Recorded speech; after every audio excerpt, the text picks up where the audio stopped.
ó tán ilé-ẹjọ́ ti ju Yahaya Bello ṣahámọ́ ọgbà ẹ̀wọ̀n.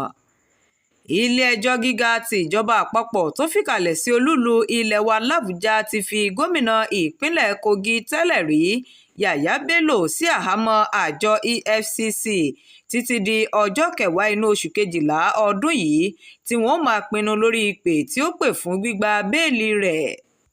Yahaya Bello pẹ̀lú àwọn olùjẹ́jọ́ yòókù Umar Oricha àti Abdulsalami Udu ni wọ́n kojú ẹ̀sùn oníga 16 tó ní ṣe pẹ̀lú jìbìtì owó bílíọ̀nù lọ́nà 150 náírà.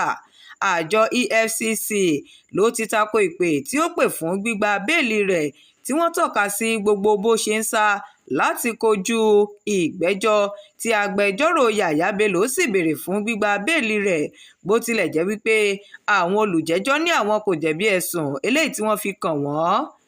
Shakirat Arówólò Nurudeen ló ń jábọ̀ ìròyìn fún iléeṣẹ́ àtótó arére online TV. Ẹ ṣeun tẹ́ ẹ ti ń darapọ̀.